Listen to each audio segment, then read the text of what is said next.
আসসালামু আলাইকুম। সংবাদে আপনাদের সবাইকে স্বাগতম জানাচ্ছি আমি নুসরাত। শুরুতেই সংবাদ শিরোনাম।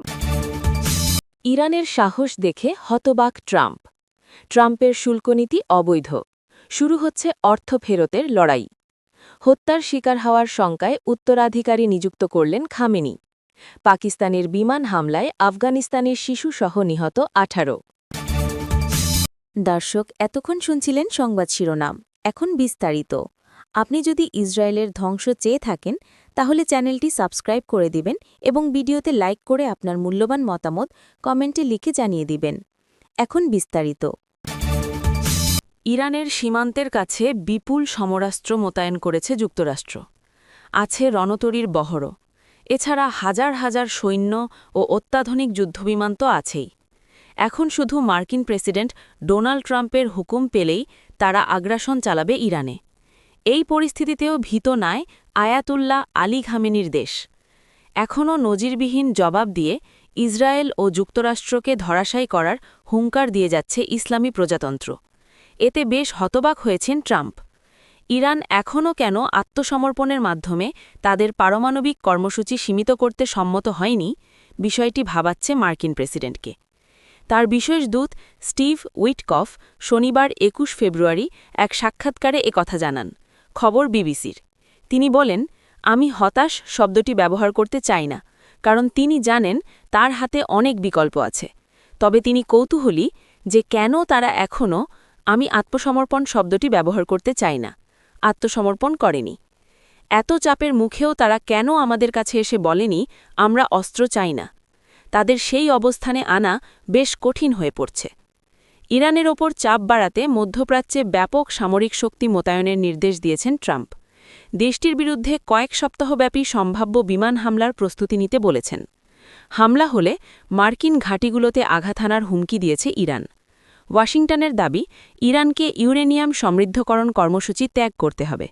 পাশাপাশি মধ্যপ্রাচ্যে সশস্ত্র গোষ্ঠীগুলোর প্রতি সমর্থন বন্ধ এবং ক্ষেপণাস্ত্র কর্মসূচিতে সীমাবদ্ধতা মেনে নেওয়ার আহ্বান জানিয়েছে যুক্তরাষ্ট্র। তেহরান বলছে তাদের পারমাণবিক কর্মসূচি শান্তিপূর্ণ, তবে আর্থিক নিষেধাজ্ঞা প্রত্যাহারের বিনিময়ে কিছু সীমাবদ্ধতা মেনে নিতে তারা প্রস্তুত। তবে ক্ষেপণাস্ত্র কর্মসূচি বা সশস্ত্র গোষ্ঠীগুলোর প্রতি সমর্থনের মতো অন্যান্য ইস্যুতে আলোচনা করতে প্রস্তুত নয় তারা। উইটকফ বলেন, বেসামরিক পারমাণবিক কর্মসূচির জন্য যে মাত্রা প্রয়োজন তার চেয়েও অনেক বেশি মাত্রায় তারা ইউরেনিয়াম সমৃদ্ধ করছে। এটি ৬০% পর্যন্ত পৌঁছেছে। প্রেসিডেন্ট ডোনাল্ড ট্রাম্পের ঘোষিত জরুরি শুল্ক নীতিকে অবৈধ ঘোষণা করে বাতিলের নির্দেশ দিয়েছেন মার্কিন সুপ্রিম কোর্ট। এই ঐতিহাসিক রায়ের ফলে ট্রাম্প প্রশাসনের অর্থনৈতিক ও পররাষ্ট্র নীতি বড় ধরনের ধাক্কা খেলেও এখন একটি জটিল প্রশ্ন সামনে চলে এসেছে। ইতিমধ্যে আমদানিকৃত পণ্যের ওপর কর হিসেবে সংগৃহীত $১৩৩ বিলিয়ন বা ১৩,৩০০ কোটি ডলারের ভবিষ্যৎ কী?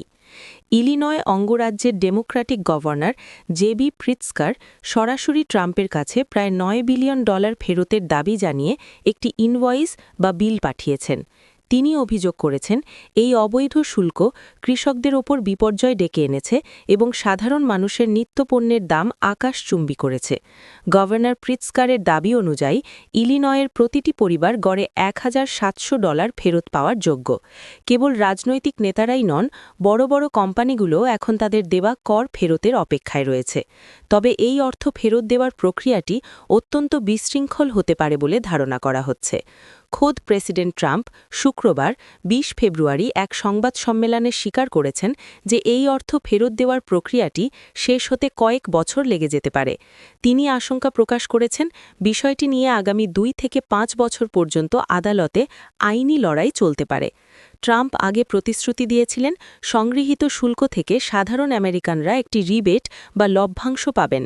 কিন্তু বর্তমান পরিস্থিতিতে সাধারণ মানুষের সরাসরি কোনো অর্থ পাওয়ার সম্ভাবনা খুবই কম বলে মনে করছেন বিশেষজ্ঞরা।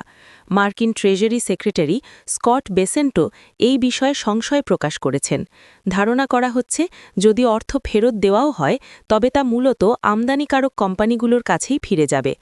পেন ওয়ার্টন বাজেট মডেলের তথ্য অনুযায়ী রিফান্ড বা ফেরতযোগ্য অর্থের পরিমাণ $175 বিলিয়ন পর্যন্ত পৌঁছাতে পারে। সুপ্রিম কোর্টের বিচারক ব্রেট কাভানো তার ভিন্ন মতামত বা ডিসেন্টে সতর্ক করেছেন যে সংগৃহীত বিপুল পরিমাণ অর্থ ফেরত দেওয়ার কোনো সুনির্দিষ্ট রূপরেখা এই রায়ে নেই, যা ভবিষ্যতে একটি বড় ধরনের মেস বা বিশৃঙ্খলার সৃষ্টি করবে। যদিও মার্কিন কাস্টমস এজেন্সির ভুলবশত নেওয়া কর ফেরতের একটি ব্যবস্থা রয়েছে, কিন্তু একসাথে হাজার হাজার কোম্পানিকে শত শত কোটি ডলার ফেরত দেওয়ার মতো অভিজ্ঞতা তাদের আগে কখনোই হয়নি। কস্টকো এবং রেভলনের মতো বড় প্রতিষ্ঠানগুলো ইতিমধ্যে অর্থ ফেরতের দাবিতে মামলা করেছে। ফলে আগামী দিনগুলোতে এই বিপুল পরিমাণ অর্থ নিয়ে যুক্তরাষ্ট্র এক দীর্ঘমেয়াদী আইনি ও প্রশাসনিক জটিলতার মুখে পড়তে যাচ্ছে। আফগানিস্তানে ব্যাপক বিমান হামলা চালিয়েছে পাকিস্তান। প্রতিবেশী দেশটিতে যুদ্ধবিমান ও ড্রোন দিয়ে শনিবার ২১ ফেব্রুয়ারি রাতভর একাধিক দফার আক্রমণ চালায় পাকিস্তান। এতে নারী শিশুসহ অন্তত ১৮ জন নিহত হয়েছে বলে জানিয়েছে তালেবান।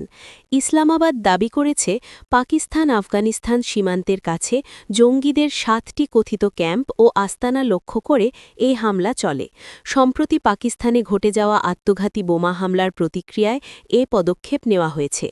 আফগানিস্তান এই হামলার তীব্র নিন্দা জানিয়ে বলেছে, এতে সাধারণ মানুষের ঘরবাড়ি এবং একটি ধর্মীয় শিক্ষা প্রতিষ্ঠানকে লক্ষ্যবস্তু করা হয়েছে। প্রাণঘাতী সীমান্ত সংঘর্ষের পর গত অক্টোবরে দুই দেশ একটি ভঙ্গুর যুদ্ধবিরতিতে সম্মত হয়েছিল, তবে এর পরও বিচ্ছিন্ন লড়াই অব্যাহত থাকায় এই নতুন বিমান হামলাগুলো পরিস্থিতিকে আরও উত্তপ্ত করে তুলেছে। আফগানিস্তানে ব্যাপক বিমান হামলা চালিয়েছে পাকিস্তান। প্রতিবেশী দেশটিতে যুদ্ধবিমান ও ড্রোন দিয়ে শনিবার ২১ ফেব্রুয়ারি রাতভর একাধিক দফায় আক্রমণ চালায় পাকিস্তান। এতে নারী শিশুসহ অন্তত ১৮ জন নিহত হয়েছে বলে জানিয়েছে তালেবান। ইসলামাবাদ দাবি করেছে পাকিস্তান আফগানিস্তান সীমান্তের কাছে জঙ্গিদের ৭টি কথিত ক্যাম্প ও আস্তানা লক্ষ্য করে এ হামলা চলে।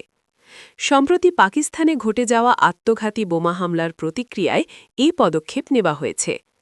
আফগানিস্তান এ হামলার তীব্র নিন্দা জানিয়ে বলেছে, এতে সাধারণ মানুষের ঘরবাড়ি এবং একটি ধর্মীয় শিক্ষা প্রতিষ্ঠানকে লক্ষ্যবস্তু করা হয়েছে।